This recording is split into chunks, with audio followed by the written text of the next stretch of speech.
असां सचल में मां रहंदी आहियां। ठीकु आहे, मुंहिंजे मुड़ुस जो ऐं मुंहिंजे सहुरे जो मसइलो आहे। ठीकु आहे, मूंखे पंहिंजे घर मां कढियो वञे थो। उन्हनि जा आहिनि रसूल बश्क ऐं हुज़ूर बश्क, इहे पुलिस जा झूणे जा आहिनि, पाण पुलिस वारा आहिनि। ठीकु आहे, मूंसां ज़ुल्म कयो वियो आहे, मूंसां नाजाइज़ी करे वई आहे, मूंखां नंढड़ो खसे वियो आहे राति। ठीकु आहे, मुंहिंजो ख़र्च बंदि कयो अथई, महीनो थी वियो आहे, घर खां निकिरी वियो आहे। मां पंहिंजा सोन खपाया आहिनि, पंहिंजा सामान घर जा खपाया आहिनि, मां पंहिंजो घरु कयो आहे ऐं मूंखे पंहिंजे घर में रहण नथा ॾियनि। पंहिंजे पीउ सां मिली करे ऐं मूंखे घर मां कढियो वञे थो। मूंखे इंसाफ़ खपे, मां इंसाफ़ वठण आई आहियां। मूंखे टे आहिनि।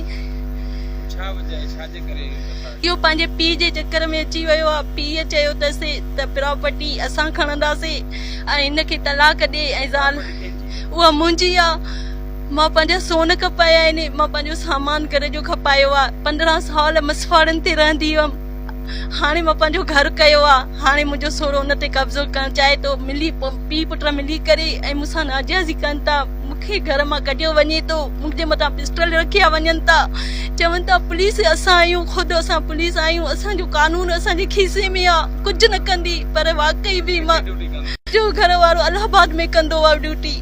ठीकु आहे न, मुंहिंजो सहुरो एज़े छो आहे, ज़ुल्म था कनि, मूंसां नाजाइज़ी था कनि। 15 साल थी विया आहिनि इन्हनि जो। बिल्कुलु बिल्कुलु, हाणे बि मां उतां मोटी थी अचां, मुंहिंजी का बि FR न कटी वई आहे, का शइ न थी वञो आहे मुंहिंजो। हिनमहिल ताईं मां ईअं पंहिंजे बचे जे लाइ बेचैन थी ऐं मां हिते पेश थी आहियां।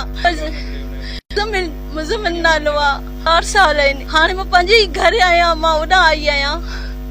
ठीकु आहे न, मां तालो ॾेई होॾां आई आहियां। मां पंहिंजो घर नथी निकिरणु चाहियां। मां पंहिंजे घर में पंहिंजे सचियल पंहिंजे पीउ वटि थो रहे, महीनो थी वियो आहे, ओॾे निकिरी वियो आहे, उते रहे थो उन सां मिली करे। हाणे मूंखे माना धमकियूं ॾिए थो मारण जूं, मुंहिंजे बच्चनि खे। मूंखे खतरो आहे, मूंखे भउ आहे। मां गुज़ारिश कयां थी, अपील कयां थी, ख़ुदा वास्ते मुंहिंजो इंसाफ़ कयो वञे। ख़ुदा वास्ते मां न्याणी आई आहियां, मां बिलावल साहब, मां न्याणी सिंध जी आई आहियां। मुंहिंजो को इंसाफ़ नथो वञे, को इंसाफ़ नथो कयो वञे। SP ऑफिस वई आहियां, SP खे गुज़ारिश आहे, DIG साहब खे गुज़ारिश आहे, मुंहिंजो इंसाफ़ कयो, मुंहिंजे बच्चनि जो इंसाफ़ कयो। पुलिस हो ख़ुदि पाण आहे, पुलिस आहे त नाजाइज़ी कनि था, ज़ुल्म कनि था, वधी हिकिड़ी पाए करे ऐं मूंसां नाजाइज़ी कनि था, मूंसां ज़ुल्म कनि था।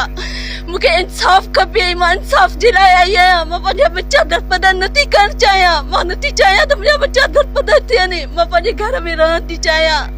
मूंखे घर मां कढियो वञनि था, ज़ुल्म कयो वञनि था। मां हिनमहिल ताईं का उन्हनि जे मथां एक्शन न थियो आहे, उन्हनि जे मथां कुझु बि न थियो आहे। जी, नालो आसिया आहे। ठीकु आहे, उन्हनि जे मथां को बि एक्शन न खयो वियो आहे।